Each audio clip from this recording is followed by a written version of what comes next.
Hi. So today we're going to make a kind of an Indian dish. I'm not really very good at it, but we're going to give it a try. So one of the things I did learn, I took a little bit of a Indian cooking class once, and they said, look at that.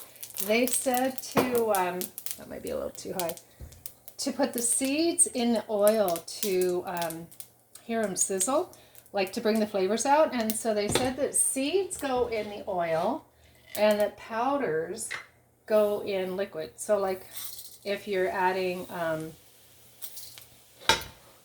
powder, it should be like to a soup or a stew or something already has like water in it.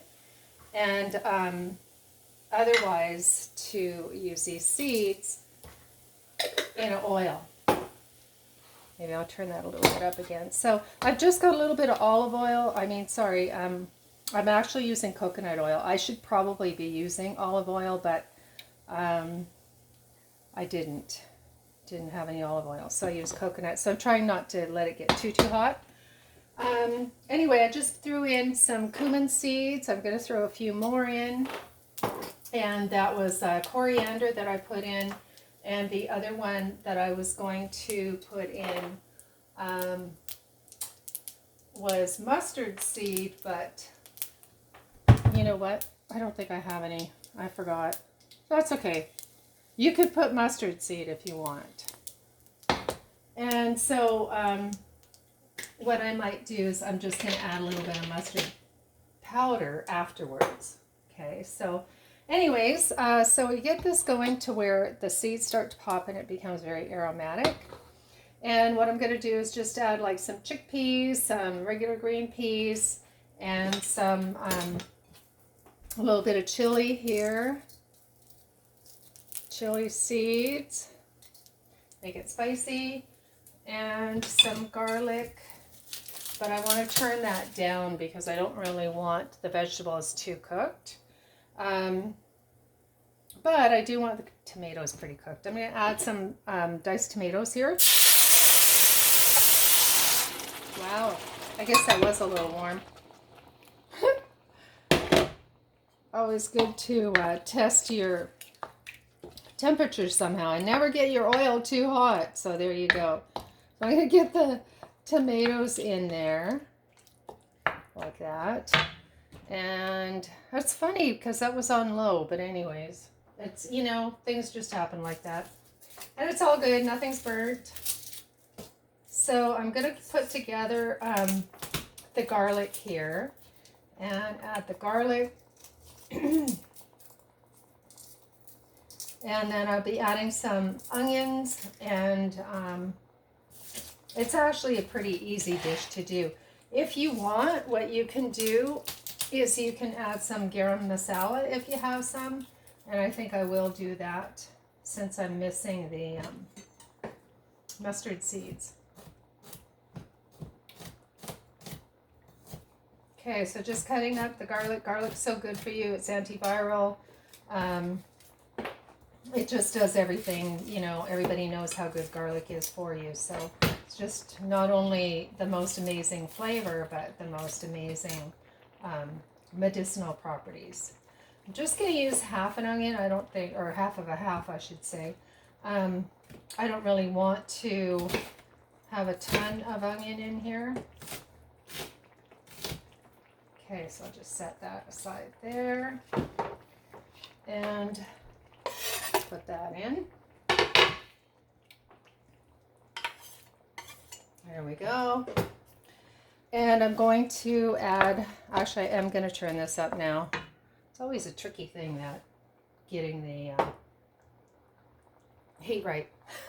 This is a tricky thing for me anyway. Probably most people are good at it, but I'm really not. You know, I only do these videos because people keep asking me to show them how I make things, and it's pretty funny, really. Anyways, because I've put the tomato in and now we have liquid with like waterish, now I can add some of the powdered herbs. So I am going to add some mustard, and I'm going to guess that's, I don't know, half a teaspoon. I am going to add some cinnamon too. This is my cinnamon shaker. I use this for like to put in my teas and coffee and stuff like that. So, oh yes, a little bit of salt and a little bit of black pepper, and get this going here. So you can start to smell that. I have some frozen peas that I'm going to put in. Put these guys in here.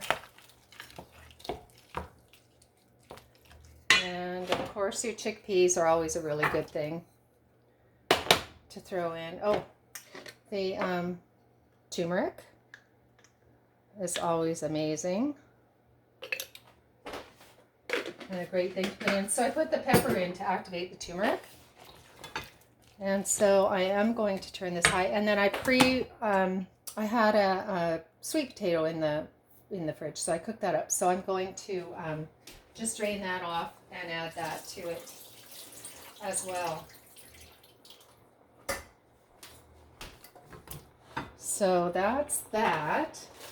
And then all you really need to do at the end, let this cook and simmer. What I'm going to do is I'm actually going to throw all this into a crock pot and let it simmer for the rest of the day.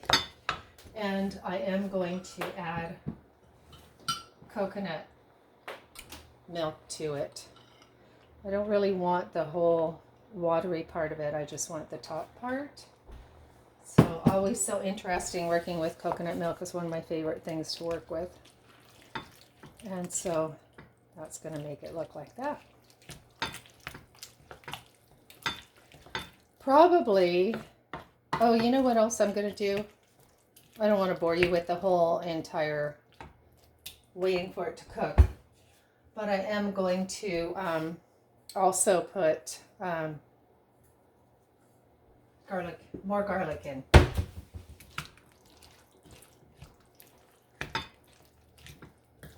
Okay, so that looks really good, right? You can see that.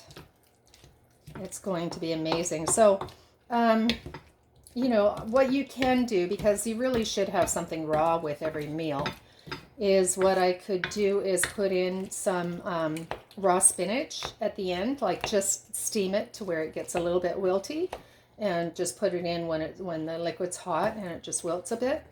And the other thing you can do, I've got collards in the garden. You could add some collards. You could add turnip tops, anything green at the end. Or, I mean, you can serve it with a salad too if you want.